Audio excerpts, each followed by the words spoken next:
আজকে আমরা আলোচনা করব শুরুতে ব্রাঞ্চ নিয়ে। তো প্রিভিয়াসলিও আমরা ব্রাঞ্চের কথা বলেছিলাম। তো এখানে জাস্ট একটা জিনিস খেয়াল করেন, আমরা যখনই প্রজেক্টটা ক্রিয়েট করলাম তখন জাস্ট আমাদের একটা ব্রাঞ্চ আছে, মাস্টার ব্রাঞ্চ, এবং এই ব্রাঞ্চে কিন্তু আমি কাজ করেছি। তো এই ব্রাঞ্চগুলো আসলে কি? ব্রাঞ্চ হচ্ছে অনেকটা শাখা প্রশাখার মতো, যেগুলা সবগুলা একত্রে করে হয় একটা সিঙ্গেল প্রজেক্ট, এরকম বলতে পারি। অর্থাৎ আপনি যদি এভাবে কল্পনা করেন যে আপনার একটা প্রজেক্ট আছে, অলরেডি সেই প্রজেক্টটা কমপ্লিট, বাট আপনি এক্সট্রা একটা ফিচার হয়তো কাজ করছেন সেটার ভেতরে, বাট সেটা আপনি মেইন প্রজেক্টে অ্যাড না করে পাশাপাশি আরেকটা ব্রাঞ্চে চাইলেই ইউজ করতে পারেন। এর জন্য আপনার সেই ব্রাঞ্চটায় যখন আপনার কাজটা ডেভেলপ হয়ে যাবে এবং আপনি মনে করবেন যে আপনার মেইন প্রজেক্টের সাথে ওই দুইটা নতুন ব্রাঞ্চটা অ্যাড দিতে চাবেন, তখন কিন্তু খুব সহজেই এটাকে মার্জ করা যায়, এবং সেটাও করতে হয় গিট দিয়েই। তো আমাদের রিপোজিটরিতে কয়টা ব্রাঞ্চ আছে এটা দেখার জন্য আমরা একটা কমেন্ট লিখবো এখন। তো এই গিট ব্যাশের ভেতরে আমি এখন লিখব গিট BRANCH, এবং এটা হচ্ছে যেই ফোল্ডারটা আমি ডাউনলোড করেছিলাম এখান থেকে, এই ফোল্ডারটা সেটাই এখানে রেখেছি, এবং সেখানে দেখেন আমাদের একটা ব্রাঞ্চ আছে যেটার নাম হচ্ছে মাস্টার।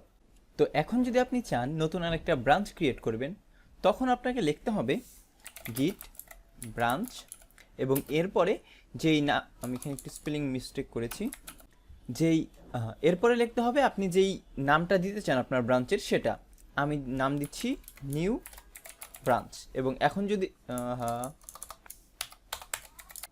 এবং এখন এন্টার দেওয়ার সাথে সাথে ব্রাঞ্চ একটা ক্রিয়েট হয়ে যাবে। এবং এখন যদি আমি গিট ব্রাঞ্চ দিয়ে আবার চেক করি যে কয়টা ব্রাঞ্চ আছে, দেখেন ব্রাঞ্চ এখানে শো করছে দুইটা, মাস্টার এবং নিউ ব্রাঞ্চ। এবং মাস্টারের আগে স্টার্ট দেওয়া, অর্থাৎ আমি এখনও মাস্টার ব্রাঞ্চেই আছি, অর্থাৎ আমার মাস্টার ব্রাঞ্চে যেই কোডগুলো আছে সেই কোডগুলো আমি দেখতে পারবো। এখন দেখেন যখন আমি লিখলাম গিট ব্রাঞ্চ নিউ ব্রাঞ্চ, তখন ও যেটা করে মাস্টার ব্রাঞ্চের যেই কোডগুলো আছে সেইগুলা ও এই ব্রাঞ্চে কপি করে নেয়। তো আমরা এখন চলে যাব আমাদের নতুন যেই ক্রিয়েট করা ব্রাঞ্চ আছে সেটাই। এর জন্য আমরা লিখব গিট চেক আউট, তারপরে হলো যেই ব্রাঞ্চটায় আমি যেতে চাই। এখন আমি যাব হচ্ছে নিউ BRANCH, এবং এখন যদি আমি এন্টার দিই, দেখেন switch to branch new branch. এখন একটা জিনিস খেয়াল করেন, আমাদের কিন্তু এই গিট ব্যাশের ভিতরেও এই যে পাশে ব্র্যাকেটের ভিতরেও কিন্তু লেখা আছে যে আমি কোন ব্রাঞ্চে এখন আছি, এবং এটা কিন্তু এখনও আমাদের এই সার্ভার অর্থাৎ গিটহাবে কিন্তু এখন আপডেট হয়নি, লোকালেই আছে এটা এখন পর্যন্ত।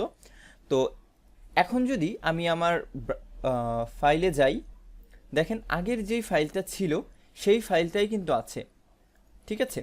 এখন আমি এই ফাইলে লিখলাম আপডেট ফ্রম নিউ ব্রাঞ্চ, এবং এটা সেভ করলাম, ঠিক আছে। তো এই ফাইলে কিন্তু এখন আমার আছে এই লেখাটা, এবং আমি আবার গিট ব্যাশটা ওপেন করছি। তো ফাইলটা আপডেট করার পরে এখন আমি কি করব, দেখেন আমি দেখব যে গিট স্ট্যাটাসটা কী অবস্থায় আছে। দেখেন এখানে বলছে টেস্ট ফাইলটা মডিফাইড অবস্থায় আছে। তো আমি এটাকে আগের মতো স্টেজ করি এবং একটা কমিট করে দিই -m দিয়ে,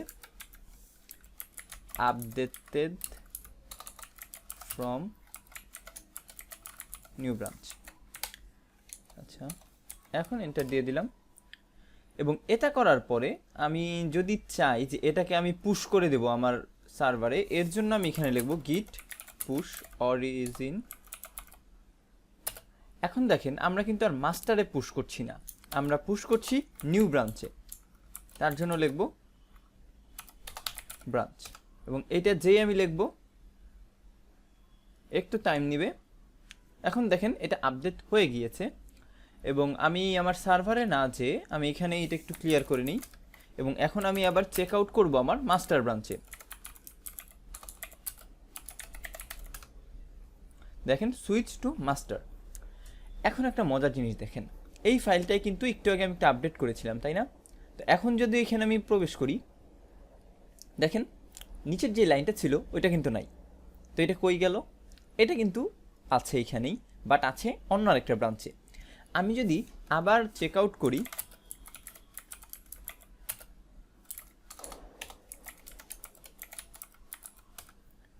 সুইচ করলাম নিউ ব্রাঞ্চে, এবং এখন আবার টেস্টে যাই, দেখেন এই লাইনটা কিন্তু চলে আসছে। অর্থাৎ আশা করি বুঝতে পারছেন যে আলাদা একটা ব্রাঞ্চে কাজ করলে কী সুবিধাটা। আপনি চাইলে ওইখানে আরও অনেক কাজ করতে পারেন, অনেক ফাইল রাখতে পারেন এবং সেটাকে কিন্তু আলাদাভাবে আপনি মেনটেনও করতে পারেন। এবং এই দুইটা ব্রাঞ্চ কিন্তু সম্পূর্ণ আলাদা। আপনি চাইলে পরবর্তীতে এই দুইটাকে মার্জও করতে পারেন। মার্জটা আমরা পরে দেখছি। আপাতত আশা করি এটুকু বুঝতে পেরেছেন যে ব্রাঞ্চিং করলে কী সুবিধাটা পাই এবং কি কি কাজ করতে পারি। তো এখন যদি আমরা আমাদের সার্ভারে চলে যাই, অর্থাৎ গিটহাবে, এখানে একটু রিফ্রেশ দিই, দেখেন ব্রাঞ্চ কিন্তু চলে আসছে দুইটা। এবং এখন আমি কারেন্টলি আছি মাস্টারে, এবং এখানে টেস্টে যদি যাই, এই যে দুইটা লাইন ছিল এই দুইটাই আছে। এবং এটা ব্যাক করে যদি আমি মাস্টার থেকে সুইচ করে নিউ ব্রাঞ্চে যাই, এবং এইখানে দেখেন টেস্টে ঢুকি, নতুন লাইনটাও আছে। অর্থাৎ আপনি চাইলে খুব সহজেই কিন্তু অনেক ব্রাঞ্চে কাজ করতে পারবেন এবং সেইগুলোকে আলাদাভাবে মেনটেনও করতে পারবেন। তো ব্রাঞ্চিং কি, আশা করি এটা কিন্তু বুঝতে পেরেছেন। তো এখন আমি আবার চলে আসলাম আমার ফাইল লোকেশনে, এবং এখন যেটা করব, এখন দেখেন আছি আমি নিউ ব্রাঞ্চে। আমি নিউ ব্রাঞ্চে থাকতে যাচ্ছি না, আমি চলে যাচ্ছি আবার সুইচ করে আমার যেই মাস্টার ছিল সেখানে, এবং এইখানে আমার লেখা আছে হলো প্রিভিয়াসটাই। আমি চাই আমার নিউ ব্রাঞ্চে যেই লেখাটা আছে সেইটা যেন এইটায় চলে আসে। অর্থাৎ আমি চাচ্ছি যে অন্য একটা ব্রাঞ্চ এই মাস্টার ব্রাঞ্চের সাথে মার্জ করে দিব। এই দুইটা ব্রাঞ্চ একসাথে করাকেই বলা হয় গিটের ভাষায় মার্জ। তো এই মার্জটা কীভাবে করে দেখেন, এখানে আমি লিখব গিট, তারপরে লিখব মার্জ, এরপরে আমি বলবো কোন ব্রাঞ্চটা আমি এখানে মার্জ করব। তো এখানে কিন্তু আমি ব্রাঞ্চ যেটা মার্জ করব সেটার নাম হচ্ছে হলো নিউ ব্রাঞ্চ। এখন একটা জিনিস খেয়াল করেন, আপনি কিন্তু কখনোই নিউ ব্রাঞ্চে যায় নিউ ব্রাঞ্চকে এভাবে মার্জ করতে পারবেন না। আপনার অবশ্যই যেই ব্রাঞ্চের ভেতরে মার্জ করবেন সেটাই প্রবেশ করা লাগবে, এবং তারপরে তার ভেতরে অন্য আরেকটা ব্রাঞ্চ মার্জ করবেন। তো আমি এখানে আসছি মাস্টার ব্রাঞ্চে, এবং এখন আমি মার্জ করছি নিউ ব্রাঞ্চ। এবং কমিটের সময় আমরা যেভাবে মেসেজ লিখতাম এখানেও একটা মেসেজ লিখব যে merge master with new branch. এবং এখন যদি আমি এন্টার দেই, আচ্ছা এখানে একটা আমি ভুল করছি, মার্জ ইজ নট এ গিট কমান্ড, এটা হবে আসলে MER, আমি একটু মিস্টেক করে ফেলেছি। এবং দেখেন এখানে যে লেখা আসছে কি, fast forwarded, no commit created, এত হাবি জাবি কিছু ইনফরমেশন। বাট এখানে যে টেস্ট ফাইলে যে পরিবর্তন হয়েছে 3 নাম্বার লাইনে, এই যে লাইনটা বলে দিচ্ছে যে প্লাস হয়েছে, সেটা কিন্তু এখানে খুব সহজেই বলে দিল। তো এটা যদি আমি এখন এখানে দেখি যে কি চেঞ্জ হইলো, দেখেন আগের লাইনটা কিন্তু চলে আসছে, বাট এখনও কিন্তু আমি আছি আমার এই যে মাস্টার ব্রাঞ্চেই। অর্থাৎ আমরা চাইলে যেমন খুব সহজে একটা ব্রাঞ্চ ক্রিয়েট করতে পারি, এবং ঠিক একইভাবে খুব সহজেই দুইটা ব্রাঞ্চকে কিন্তু আমরা মার্জ করতে পারি। তো আশা করি বুঝতে পারছেন যে গিটটা আসলে কত পাওয়ারফুল এবং কত প্রভাব ফেলতে পারে আপনার প্রজেক্টে। তো আজকের ভিডিও এ পর্যন্তই, আশা করি বুঝতে পেরেছেন। সবাইকে ধন্যবাদ।